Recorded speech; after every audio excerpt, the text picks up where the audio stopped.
Welcome back to the Vault Society podcast, the place where entrepreneurs and investors come to get locked in and go all in. My name's Danielle Hampshire, and today our guest is Kyle Waszeciak. He is a key holder here at the Vault. Welcome to the podcast. Thank you. I'm excited. Thanks for coming. So tell us a bit about your background for those who don't know you and what you're up to now. So I'm a 26-year-old real estate agent and investor. I've been a licensed agent for over 5 years now, and I own a couple properties myself. And yeah, I mean, it's funny because the career path is never linear for everyone, I don't think. I originally went to school to be an engineer, and then as I was going to college, I got my license simultaneously because I kind of always knew that real estate was the thing for me.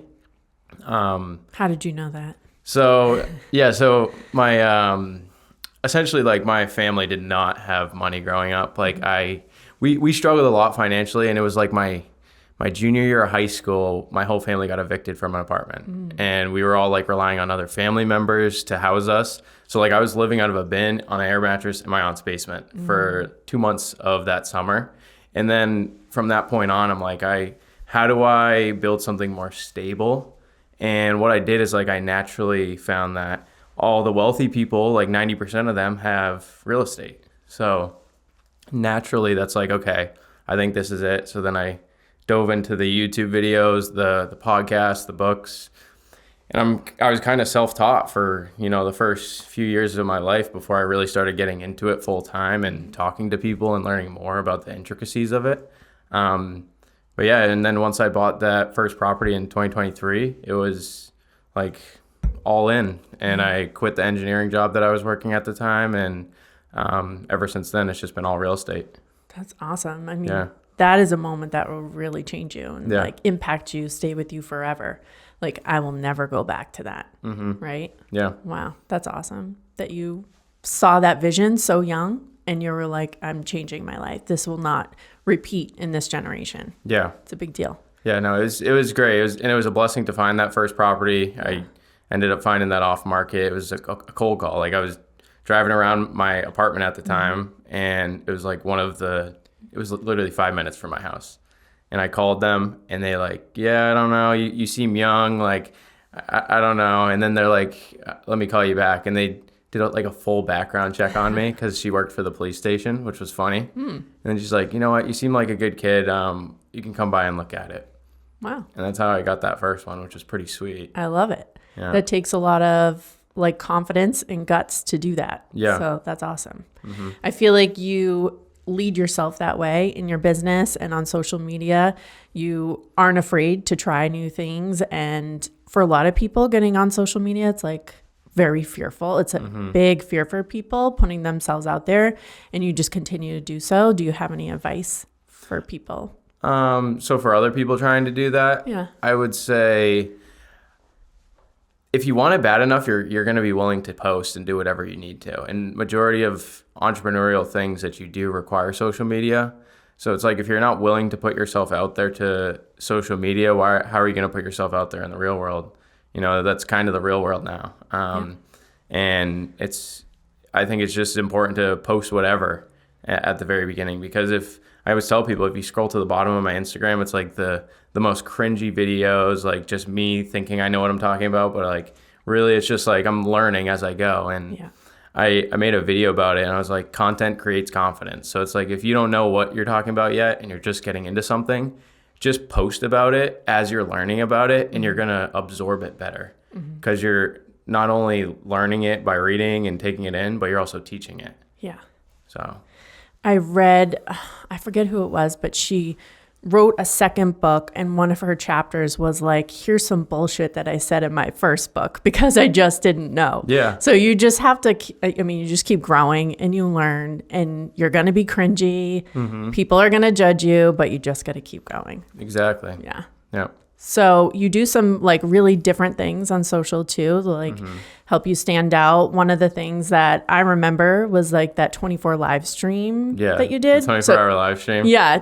Tell us about that. Yeah. So I guess it goes back to like, ever since I was a kid, I was creative. So I was like, that's kind of why I went the engineering route. I was creative, good at math. I'm like, okay, I'll try that. But like I try to be really creative with the content, and I noticed the trend that live streams were more popular. And I also realized that nobody had done it in the real estate space. I'm like, because people like live streams because they like real life. They don't like the fake cuts, the bullshit that you see on social media. They like the organic, like, okay, what's this person do on a day to day? And I'm like, okay, how do I incorporate this into real estate? So luckily, one of my investor clients who flipped a property in Londonderry, they allowed me to do this. So I basically set up a 24-hour live stream in a brand new listing, nice finishes. And I basically just kind of created this. It was like a holiday theme thing where I did a broker open, had other agents come. Then I set up a Christmas tree. I built gingerbread houses with my brother and my mom. And I invited friends over later that night. We played Mario Kart, Uno. We just like, whatever we could do, we did it. And I had someone dressed up as the Grinch on there. That's funny. What else do we do? And then that next morning, I actually did sleep on it. I slept for like 2 hours. And I just kept the stream going, so you could like see me like sleeping on the couch. Yeah. That's funny. And then what were you streaming on? Like, how would somebody? So there's so many different platforms. So I was doing it on Twitch, which is like the main streaming platform for like gamers and other people who do it. And then I also streamed on Facebook. I tried to do it on stream on Facebook for 24 hours. Yep. So you can, although it doesn't stay on your Facebook forever. So it ended up getting like deleted after I think like 30 days they take it off. But yeah, so I did it on Facebook, Twitch, and funny enough, the house lost power when we were there. Stop. So I ended up having to revert to going live on Instagram. I'm like, guys, all right, I'm gonna stay live on this until we get it back. Like it was so chaotic. The house didn't have Wi-Fi, so I bought Starlink. So I had, which is like the Elon's thing. Yeah. So I had Starlink outside. It's raining. I'm like getting wet, and I'm like trying to just get Wi-Fi to get this thing up and running.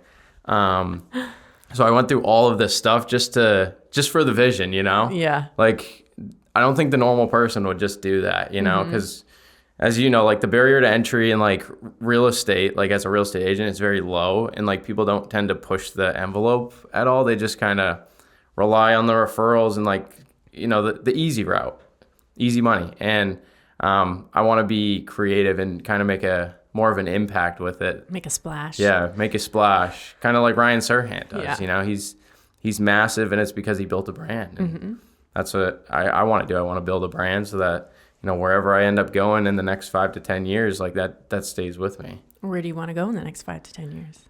So I see, you know, potentially having a small team for like the real estate sales side of things.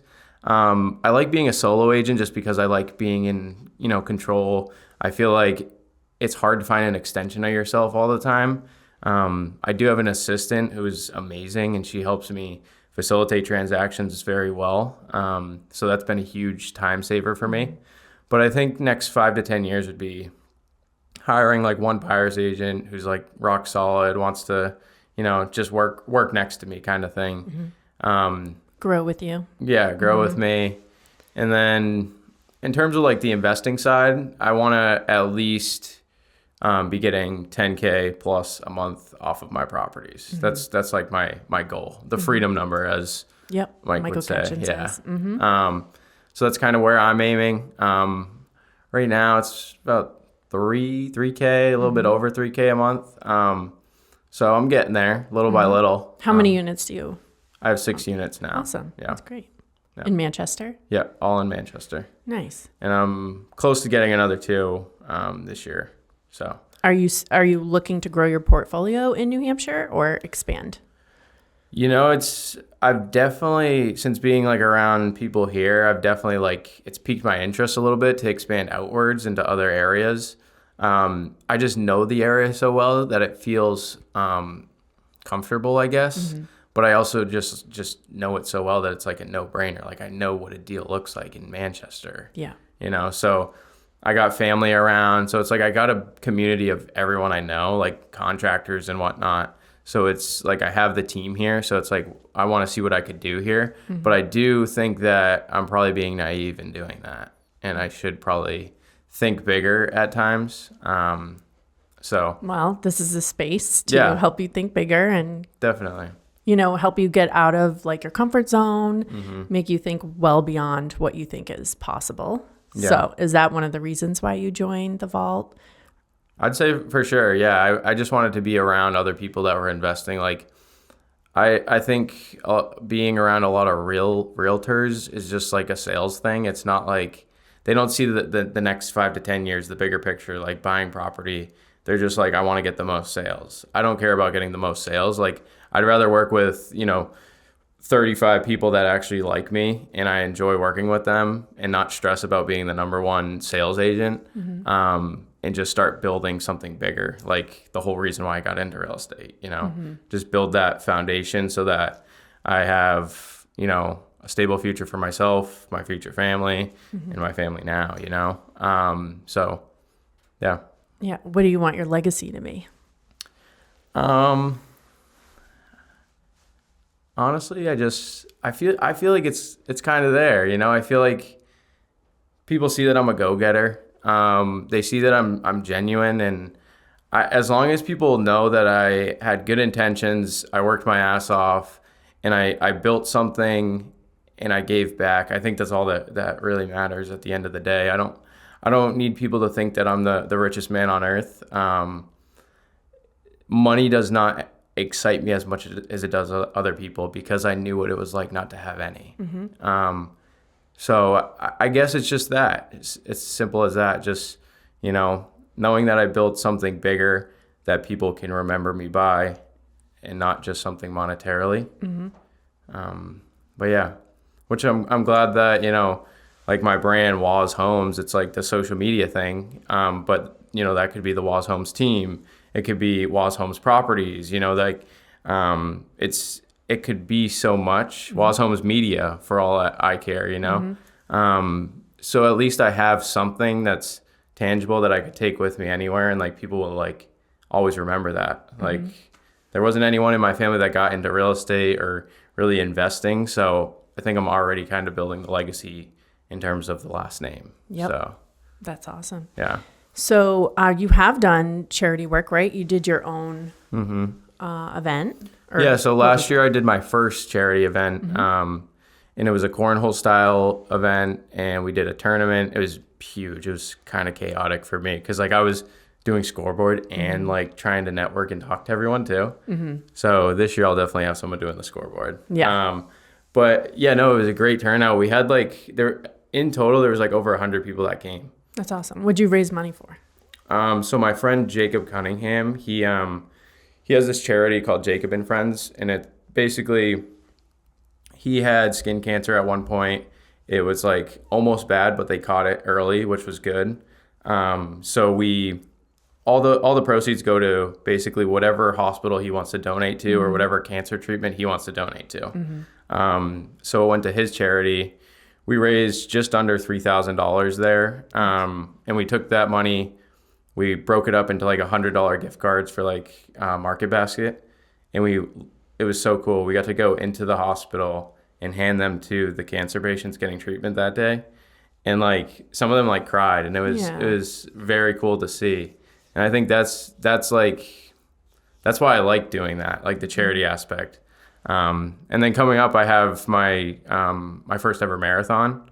So that's for Live Strong, which is another cancer foundation. They're well known. And I'm raising $3,500 for them. So I'll do another event, probably another one even, to try to raise more than that.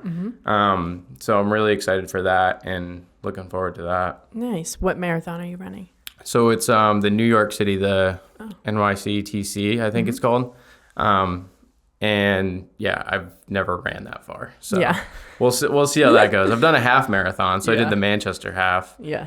And that one we also raised money. So I've raised a lot of money, naturally and they've all been for cancer reasons. And yeah, I just want to keep that going. Nice. Because like I said, it's like that's way more meaningful than me claiming to be a millionaire, Yes, absolutely. Yeah. You got to give back. Exactly. Like Ketchen does the veterans thing. I think that's awesome. Exactly. Yeah. Awesome. So what are you currently locked in on right now, personally and in business? It's tough because I'm always comparing. I'm comparing to other people that are in the space that are older and they're doing better. So I'm like trying to see, where do I pivot, you know? Because I have a pretty successful business. I'm just fine tuning the sales side of it so I don't have to be as attentive and like hands-on. So I've been doing that. So that's been a focal point. But in terms of like the investor side, I'm really just trying to, I guess, slowly stack it until I know like how to fast track it, I guess. That's another reason why I'm here, just to see what it's like to go bigger in terms of the investment space. Yeah.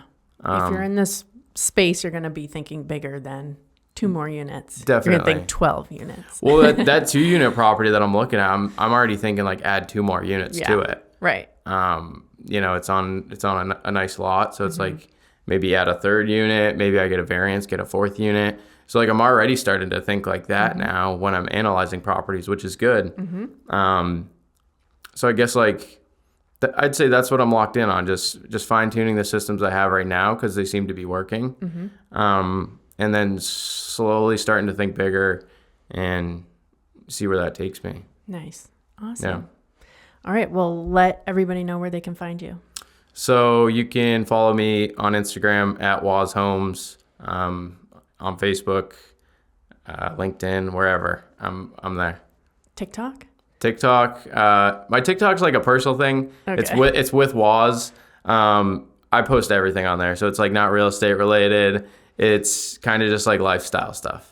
Okay, so like what is the Waz on TikTok that we don't see on Instagram? Okay, so the Waz on TikTok is like, I like to post like influencer style stuff, like a little bit of motivation, maybe some raw like, you know, people are crazy, like you need to just relax, like trying to be a little bit inspirational. Yeah. And then maybe you'll see content with my younger brother. Every year we race on his birthday, so I make sure that's a TikTok every single year.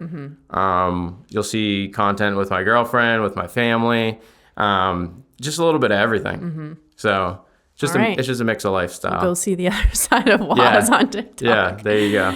I love it. All right. Well, thank you for being here. Of course. And we're really happy to have you in this space. Thank you for joining this episode of the Vault Society podcast. Stay locked in and go all in.